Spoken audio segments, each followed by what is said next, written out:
Hey, Coach. Good morning. Good morning, Coach. Congratulations. Just another win. No big deal. 10 straight at home. Last night must have been one of those nights when you got home and watched Fallon. Well, sort of. Yeah, sort of.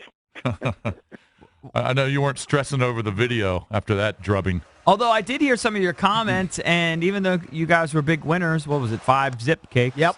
I know the second period you weren't happy with that.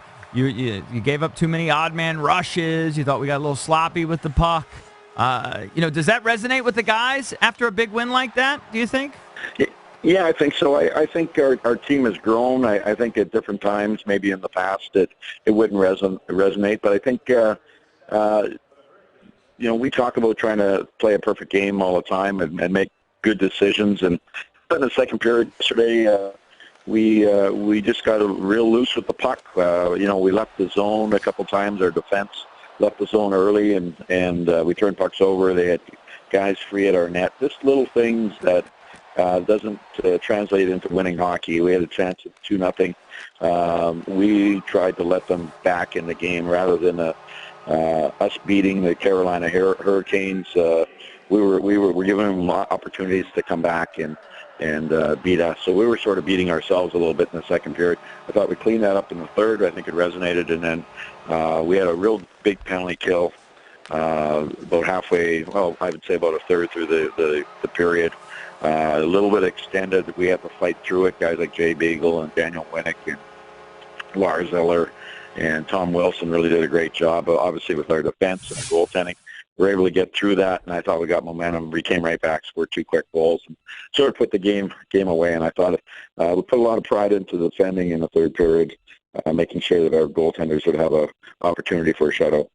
Coach Trotz, we talked a little bit about the balance in your team last week with you and kind of the difference between last year and this year. And it's really obvious with the third line. You now have on the third line, everybody's got at least 10 goals.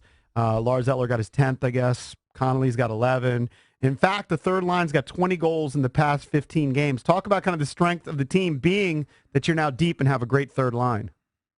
Well, it really gives a lot of matchup problems for teams. So we saw that against the Penguins last year.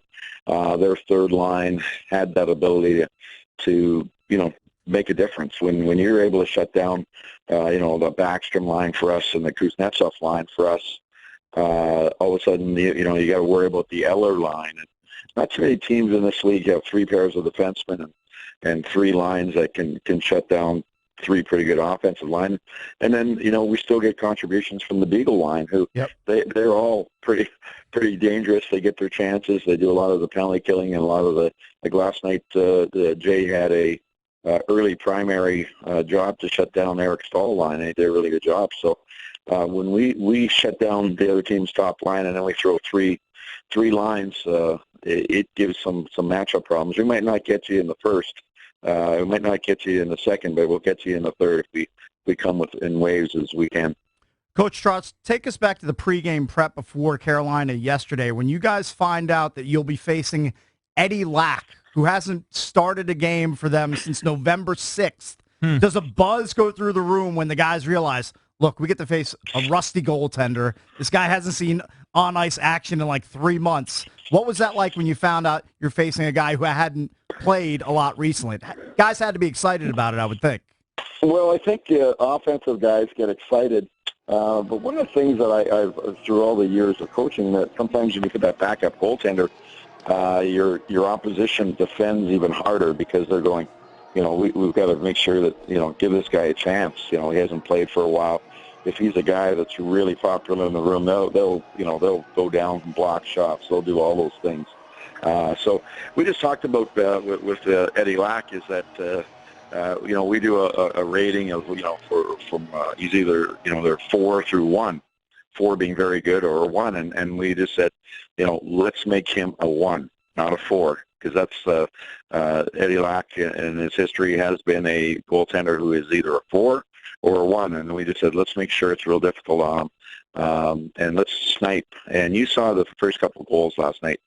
We were going bar high. We weren't just trying to get pucks on net. We were trying to snipe. And I think we've learned a few lessons on the way against backup goaltenders. But guys that have say an offensive flair, an OV, those guys, when they get as they say, we get some fresh meat out there. They want to make sure they get some good looks at them.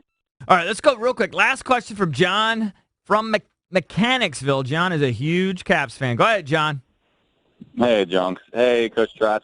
I just want to let you know that I get butt sized. I'm good, buddy. I'm good. I got a good question for you here. I was curious. So with all the international players in the NHL, how bilingual are you, or how bilingual do you have to be an NHL coach? Like, do you speak any Russian, Swedish, anything like that? No, I don't. My son is over in Russia actually teaching English, so he gives me some of the Russian words. I can understand some of the most of the swear words in every language. But for the most part, English is the universal language.